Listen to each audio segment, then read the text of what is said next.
Fala galera, tudo bem com vocês? E aí, como é que vocês estão? Bora continuar nossa leitura bíblica em um ano. Bem-vindos à semana de número 29. É isso aí, galera, semana 29, primeiro dia. E hoje nós vamos ler 2 Crônicas 26, 2 Crônicas 27 e também 2 Timóteo capítulo 1. Isso aí, estamos começando um novo livro, 2 Timóteo, hoje continuando aí a nossa leitura bíblica em um ano. Glória a Deus pela sua vida, obrigado porque você está acompanhando, obrigado porque você está persistindo no seu alvo e nós vamos juntos, daqui a algum tempo, daqui a poucos meses, chegar e concluir a leitura da palavra de Deus em um ano. Estou muito feliz e empolgado porque você está nessa, estou muito feliz e empolgado por estar nessa com você.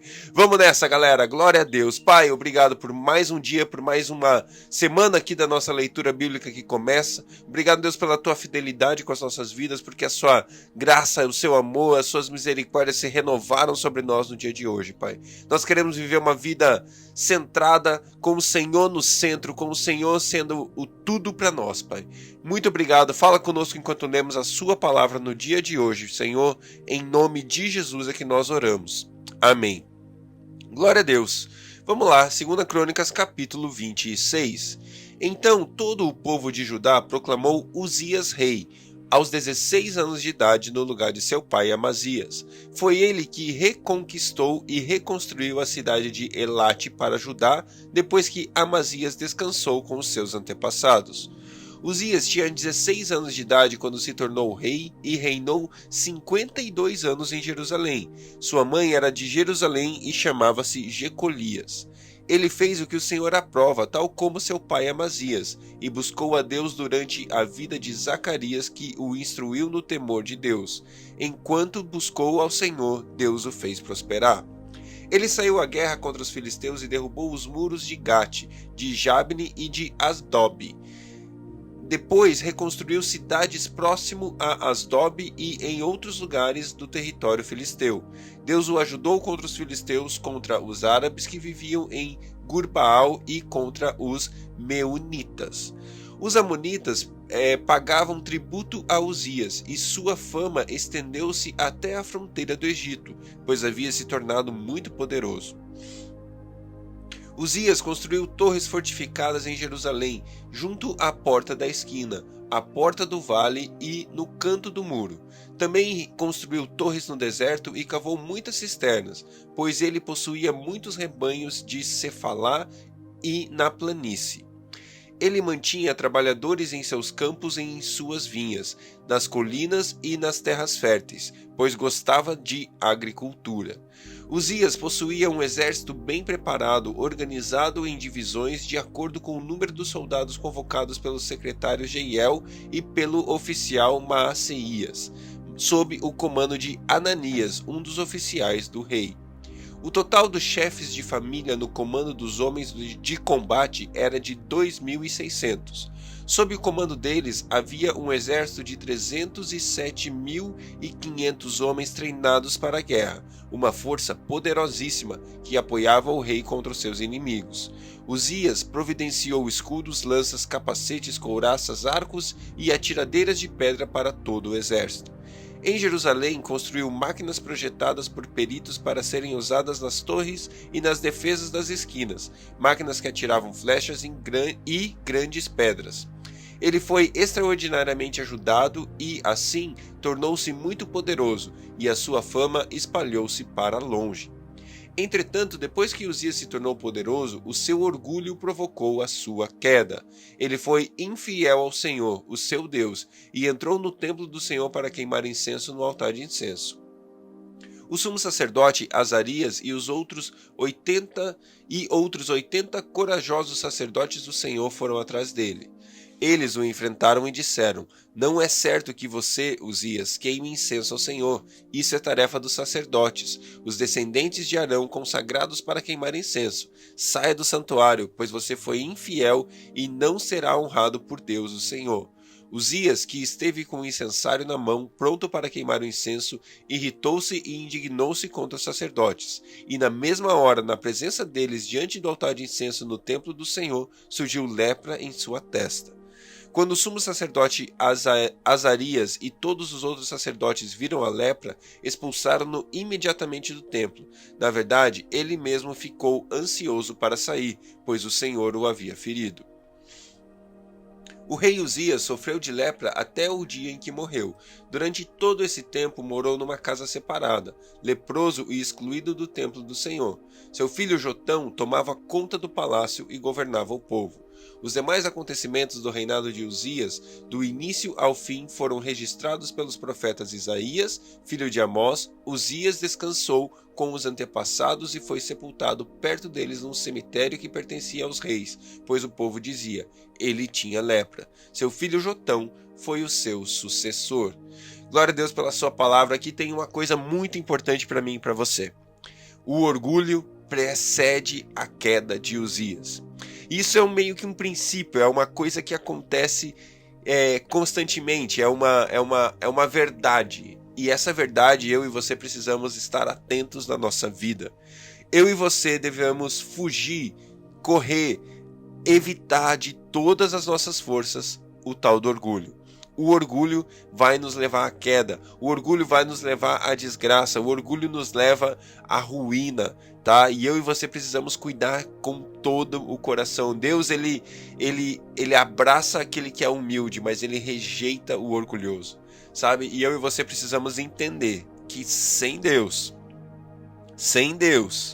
nada nós podemos fazer.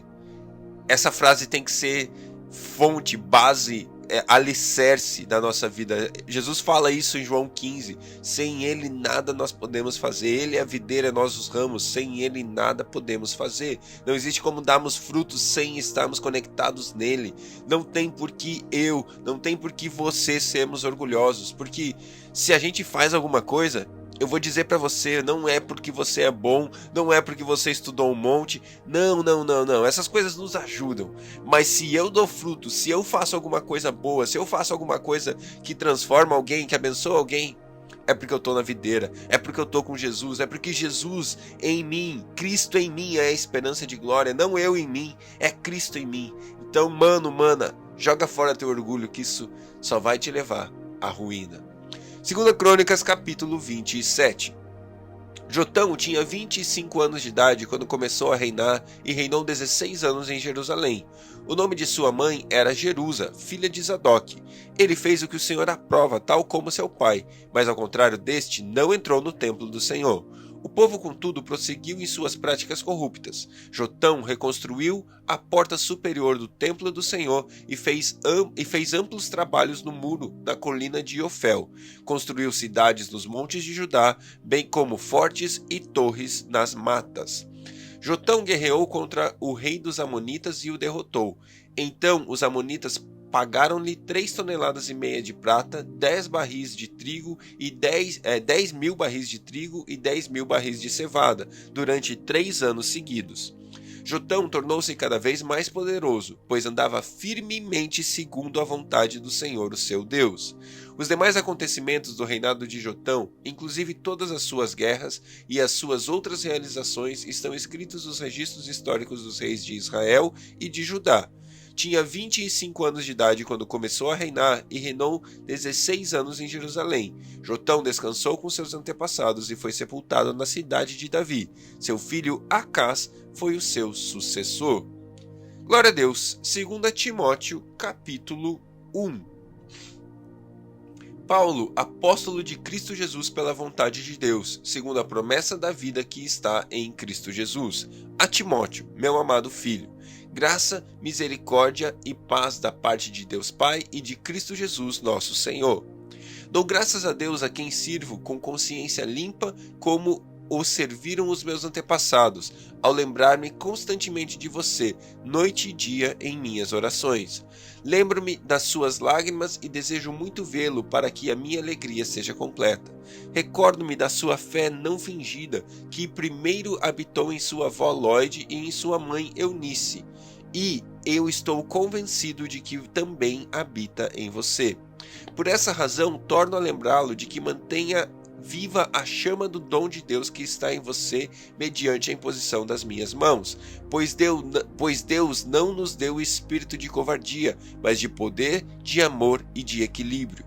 Portanto, não se envergonhe de testemunhar do Senhor, nem de mim, que sou prisioneiro dele, mas suporte comigo os meus sofrimentos pelo Evangelho, segundo o poder de Deus, que nos salvou e nos chamou com uma santa vocação, não em virtude das nossas obras, mas por causa da sua própria determinação e graça.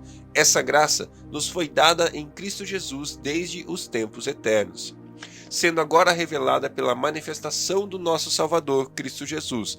Ele tornou inoperante a morte e trouxe luz à vida e à imortalidade por meio do Evangelho. Desse Evangelho fui constituído pregador, apóstolo e mestre.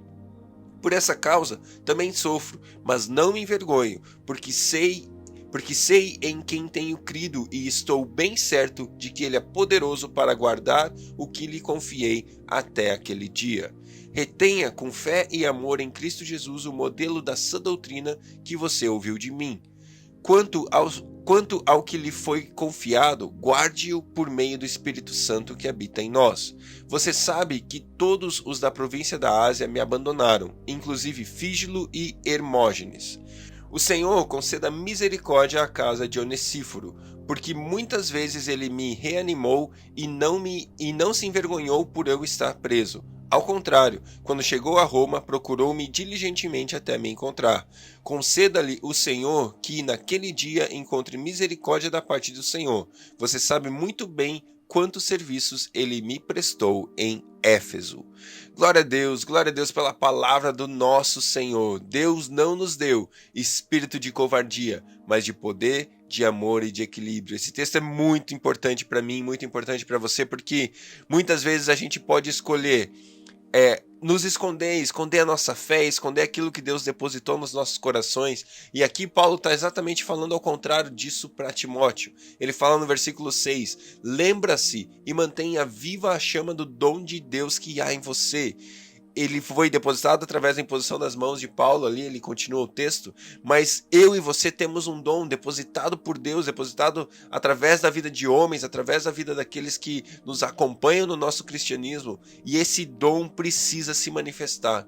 Eu e você não podemos esconder, nós não podemos ignorar o fato de que Deus depositou algo sobre nós. Ao contrário, nós devemos, através do seu Espírito, através do Espírito de Deus, não o espírito de covardia, mas através do Espírito de Deus, agir em poder, amor e equilíbrio. Porque essa é a vontade de Deus para mim e para você. Que Deus abençoe o seu dia e até amanhã.